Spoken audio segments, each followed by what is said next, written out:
Matin, 7h, 9h30, Vincent Parisot. Il est quasiment 8h moins 10, c'est donc Jean-Michel Apathy, vous êtes avec le secrétaire général de la CFDT. Bonjour François Chérec. Bonjour. Vous approuvez le retour à la retraite à 60 ans décidé hier par le gouvernement pour ceux qui ont commencé à travailler à 18 ou 19 ans. S'agit-il dans votre esprit, François Chérec, d'un changement isolé et sans suite de la réforme des retraites inaugurée par François Fillon en 2010, ou bien souhaitez-vous d'autres changements dans le système des retraites? Pour la CFDT, ça a du sens parce que c'est une mesure de justice, mais ça a aussi du sens si c'est suivi par d'autres mesures. Je m'explique. C'est la logique de la réforme de 2003. Rappelez-vous, en 2003, les critiques qu'avait subi la CFDT. Les critiques qu'avait subi la CFDT de la part syndicaliste qui, aujourd'hui, se félicite de la réforme du gouvernement. Des critiques qu'avait subi la CFDT, y compris par le Parti Socialiste à l'époque. Et là, aujourd'hui, je pense aux militants CFDT. Savourez le moment, visiblement. Oui, je pense surtout aux militants CFDT qui ont tenu le coup à ce moment-là, tout seul. Mais qu'est-ce que je veux dire par là? Eh ben, ça veut dire que maintenant, il faut s'engager vers une réforme globale de tout notre système de retraite.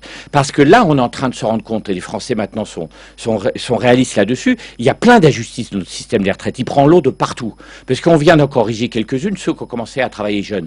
Mais on voit bien qu'à partir du moment qu'on en corrige quelques-unes, on se rend compte qu'il y en a d'autres. Notre système de retraite, il est fait pour des hommes de plus de 45-50 ans, qui travaillent dans des grandes entreprises, qui travaillent dans les services publics et les fonctions publiques. On oublie les femmes qui sont en situation de précarité, on oublie les jeunes qui aujourd'hui travaillent dans plusieurs systèmes, c'est-à-dire que maintenant, nous avons face à nous, si nous voulons sauver globalement notre système qui n'est pas payé, la nécessité de faire une réforme systémique, toujours par répartition, mais avec un autre modèle beaucoup plus juste. Autrement, on ne fait que boucher les trous. Et ça, vous le direz, j'imagine, lors des tables rondes qui se dérouleront début juillet, à l'initiative du gouvernement. Dans votre esprit, c'est une réforme globale qui doit se faire à coût constant? Est-ce que c'est possible? Est-ce que ça va coûter cher? Est-ce que c'est réaliste? Écoutez, il n'y a pas de réforme qui soit des réformes qui ne soient pas difficiles sur les retraites.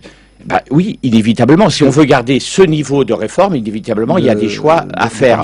Mais je pense que ces choix, ils sont possibles, mais surtout que ces choix, ils sont justes. C'est-à-dire que dans notre système, c'est toujours ceux qui ont fait des études, qui ont les meilleurs revenus, qui sont le plus favorisés, et c'est toujours ceux qui ont une difficulté dans leur, déroulement de formation, qui ont eu des carrières hachées, et en particulier des femmes, qui sont en difficulté. Donc si on veut rétablir encore plus de justice, les mesures qui sont faites aujourd'hui, qui sont mesures justes, je le répète, c'est des mesures qui sont de bon sens, il faut aller plus loin pour pouvoir rétablir la justice, mais aussi le financement. Et ça va coûter cher? Ça coûte cher, le système coûte cher. Écoutez, non, vous comprenez pas ce que je veux dire? Si, vous comprenez ce que je veux dire. Je veux dire, est-ce que ça va coûter plus cher que ce que ça nous coûte aujourd'hui? Non, de toute façon, on fait avec les moyens qu'il y a aujourd'hui. Ça veut dire une nouvelle répartition des efforts sur ces retraites, je le répète, qui est mal répartie aujourd'hui. D'accord. SMIC, décision début juillet, a dit Michel Sapin. Et hier soir, le Premier ministre Jean-Marc Ayrault a dit ce ne sera pas substantiel. Mais tout le monde le sait que ce ne sera pas substantiel. Aujourd'hui, il y a une grande hypocrisie. Oui, ça fait quelque chose parce que ça sert à donner, je dirais, du pouvoir d'achat. Mais nous souhaitons, nous, ne pas nous centrer sur le problème du SMIC. Centrer sur le problème du SMIC, ça fait en sorte que demain, il y a encore plus de personnes au SMIC. Qu'est-ce qui se passe dans notre pays? La seule politique qui est faite sur les salaires est faite sur le SMIC. Résultat, nous avons, je dirais, un blocage sur les bas salaires, 30 milliards d'euros de charges d'aide aux entreprises, 30 milliards d'aides sur les bas salaires. Moins vous payez vos salariés, plus vous êtes aidés. Il n'y a plus de déroulement de carrière. Le SMIC doit être un salaire d'accueil dans les entreprises. Les salariés qualifiés doivent être payés plus au SMIC. Donc il faut réorienter ces aides. Vous parlez de moyens, c'est-à-dire pas en dépenser plus, mais réorienter vers les entreprises, les branches professionnelles qui font des déroulements de carrière pour que les gens ne restent pas au SMIC toute leur vie. Ensuite, le vrai sujet, Martin Hirsch le pose le problème, le sujet du temps partiel. 30% des femmes vivent dans l'année avec moins du SMIC. C'est-à-dire que si vous augmentez le SMIC là, vous ne réglez pas ce problème-là. Donc comment on va réorienter les aides aux entreprises pour qu'il y ait moins de temps partiel, en particulier vis-à-vis des personnels féminins qui, je venais de le dire, et là c'est lié, sont aussi sanctionnés sur leur retraite. D'accord. Sur le SMIC, pour en rester là, vous demandez quoi? Vous attendez quoi? Nous demandons de réorienter les 30 milliards d'euros pour que le SMIC... Mais ça veut dire que le coup de pouce, nous ne souhaitons pas un coup de pouce trop fort, nous souhaitons une réorientation pour que tout le monde puisse profiter et qu'il y ait des déroulements de carrière pour tout le monde.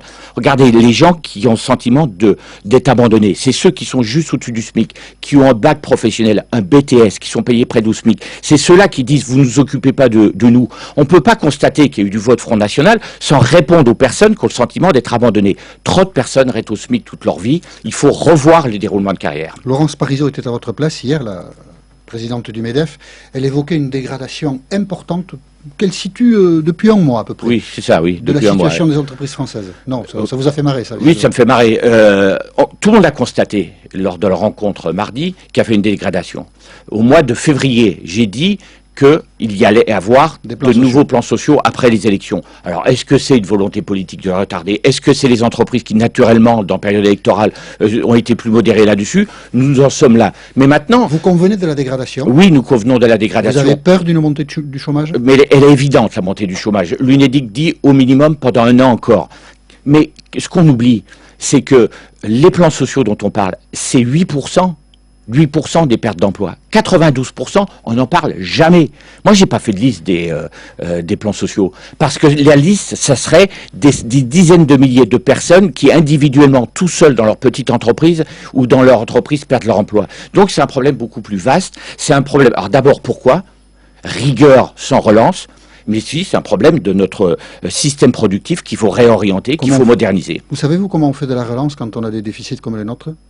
Mais on fait une relance, on fait une relance en se disant aux Européens, on prend des décisions collectives pour, je dirais, prendre la charge de la dette au niveau européen, mais aussi des décisions politiques pour faire en sorte qu'on maîtrise les choses ensemble politiquement. Si les chefs d'État au niveau européen prennent pas les décisions de prendre les bonnes décisions de relance collective au niveau européen, nous aurons des difficultés de le faire. C'est ça, oui. L'Espagne est au bord du gouffre, la Grèce n'est pas gouvernable, justement. L'euro est menacé d'explosion, Mais et justement, nous on parle retraite à 60 ans, augmentation des salaires. C'est pas un peu curieux quand même le débat français? Non, c'est pas curieux, c'est justement si vous voulez faire en sorte que demain on réponde à tous les défis, que la CFDT regarde en face, la CFDT est consciente de ces difficultés-là, vous devez faire de la justice. Si vous faites comprendre que répondre à ces défis-là, c'est l'injustice, c'est pas possible que les gens puissent, je dirais, accompagner les difficultés que l'on a dans notre pays. La succession mal gérée de Bernard Thibault à la CGT paralyse ce syndicat. C'est une bonne nouvelle pour vous? Nos commentes sur les débats de la CGT, moi j'ai du respect pour ce qui se passe pour la CGT et pour les militants.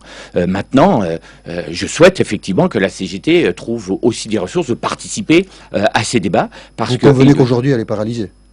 Je conviens qu'ils ont des difficultés, mais j'ai trouvé Bernard Thibault, je dirais, dans son style il y a 2 jours, tout à fait normal, puisque c'est le mot du jour, ou de l'année. Vous êtes normal, vous? Quoi? Vous êtes normal, vous?